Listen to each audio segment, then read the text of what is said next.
Vamos falar sobre a filosofia cínica, a escola cínica da filosofia. Se você perguntar ali no ponto de ônibus o que significa cinismo, qual a resposta que você vai ter? O que o senso comum chama de cinismo? Talvez alguém vai tentar arriscar e dizer que cínico seria alguém que fala uma coisa e vive outra. Certo? Para a nossa sociedade hoje, para o nosso entendimento de cinismo de hoje, esse é o nosso entendimento de cinismo de hoje. Mas quando a gente falar em escola cínica, não é esse o entendimento de cinismo, tá? E da onde que... Eu vou explicar no final da onde que vem essa confusão. Mas a escola filosófica cínica, ela surge mais ou menos em 300 e poucos antes de Cristo. E a figura central nessa escola filosófica é um personagem chamado Diógenes. Diógenes da Lanterna. Ele tinha esse nome porque ele andava com uma lanterna. Bom, não tinha lanterna na antiguidade, mas ele andava com um lampião, mesmo de dia, procurando. E quando alguém perguntava a ele o que ele estava fazendo com o lampião na mão, ele falava que estava procurando um homem honesto. E esse mesmo Diógenes, ele morava em um barril. Sim, isso foi a inspiração do Chaves. Mas o Diógenes, ele vai ser o fundador dessa escola filosófica chamada cinismo. Por quê? Diógenes não tinha... Ele pregava uma ideia completamente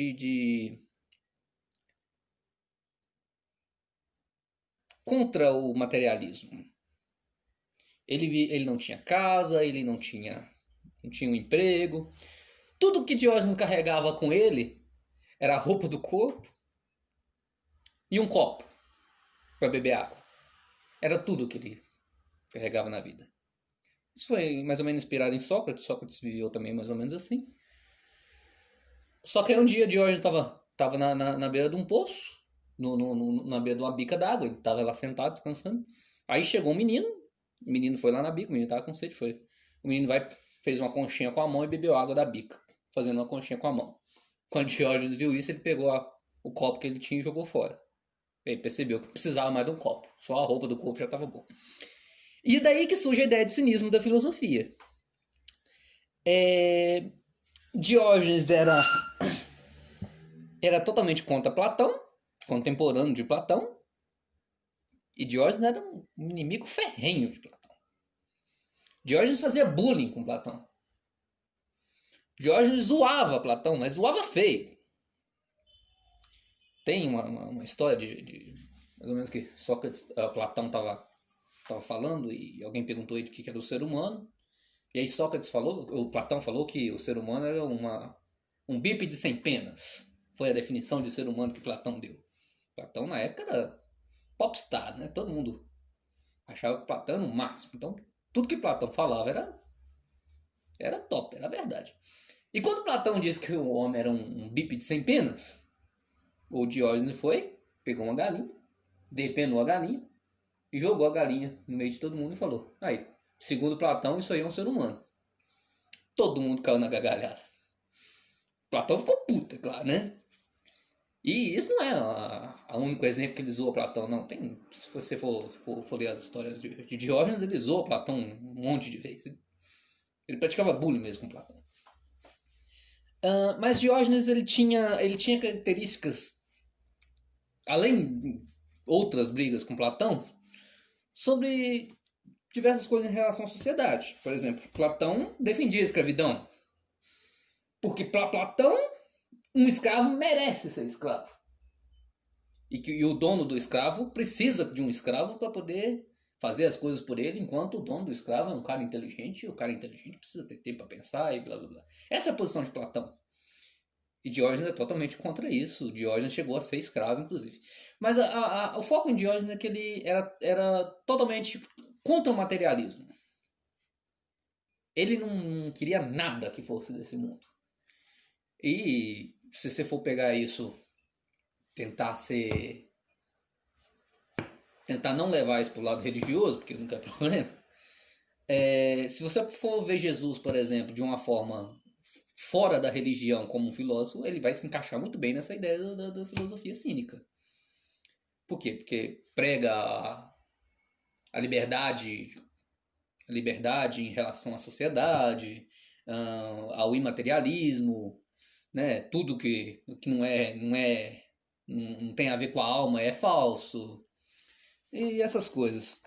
Mas voltando a Diógenes, que tem umas histórias engraçadas com ele, porque uma das características justamente do cinismo é bem isso. É o bom humor na hora de dar uma resposta. Então Diógenes foi o primeiro tirado da história. Ele tirava todo mundo. O maior tirador da história foi Diógenes. E inclusive tem uma história dele com Alexandre o Grande. Alexandre o Grande ficou sabendo dele. Alexandre o Grande gostava muito de filosofia, tinha ficado sabendo dele e resolveu ir atrás dele. Encontrou Diógenes numa manhã, deitado debaixo de uma árvore. Aí Alexandre o Grande chegou para ele e disse: "Eu sou o Alexandre o Grande e eu sou muito seu fã. O que você me pedir, eu vou realizar o seu desejo." Diógenes olhou para Alexandre o Grande: "Então arreda para cá que você está na frente do meu sol." E os soldados de Alexandre o Grande caiu na gargalhada, porque ninguém falava assim com Alexandre o Grande. Eles achavam que Alexandre o Grande ia mandar matar ele na hora. Todo mundo riu porque disso, riu de dó. Porque na cabeça deles o Alexandre o Grande ia mandar matar o Diógenes naquela hora, porque ninguém falava assim com o Alexandre. Mas o Alexandre era inteligente, ele entendeu o que o Diógenes quis dizer e tudo o que o Diógenes pregava. Inclusive, a partir daí, o Diógenes passou a seguir o Alexandre o Grande, virou uma espécie de conselheiro dele ou alguma coisa assim. E tem uma outra história também dele com o Alexandre também, que o Diógenes estava no meio de uns esqueletos, assim, olhando um monte de esqueleto, assim, talvez num cemitério, não sei. Aí o Alexandre o Grande perguntou a ele o que ele estava fazendo. O Diógenes respondeu que estava procurando, estava tentando achar o esqueleto do pai do Alexandre no meio dos outros lá, mas que era difícil, que parecia muito com um escravo.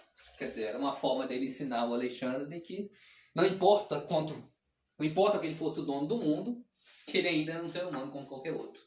E, enfim, tem várias outras histórias envolvendo Diógenes e essas tiradas que ele dava. E a forma de viver dele, que era completamente excêntrica. Tem uma história também que ele pediu, o pedido dele para quando ele morresse. Ele pediu que quando ele morresse que alguém pegasse o corpo dele e jogasse no mar. Aí, quando alguém disse: "Poxa, você vai jogar o seu corpo no mato e tal? Nossa, mas e se vier um bicho comer?" Aí o Diógenes falou: "Nossa, você tem razão, rapaz. Então faz o seguinte, você me dá um pedaço de pau pra me espantar o bicho." Aí o outro falou: "Não, mas você já vai estar morto." Então você tem razão. Não preciso do pedaço de pau. Enfim, para resumir, Diógenes pregava o total desprendimento do materialismo. E sobre a origem depois do cinismo, ela vem do materialismo.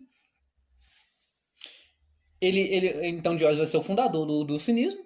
Quando chega por volta do século II, ele tem diversos discípulos, diversas pessoas que seguiram a filosofia de Diógenes, mas essas pessoas só falavam nesse desprendimento do materialismo. Ninguém de fato obedecia o que falava.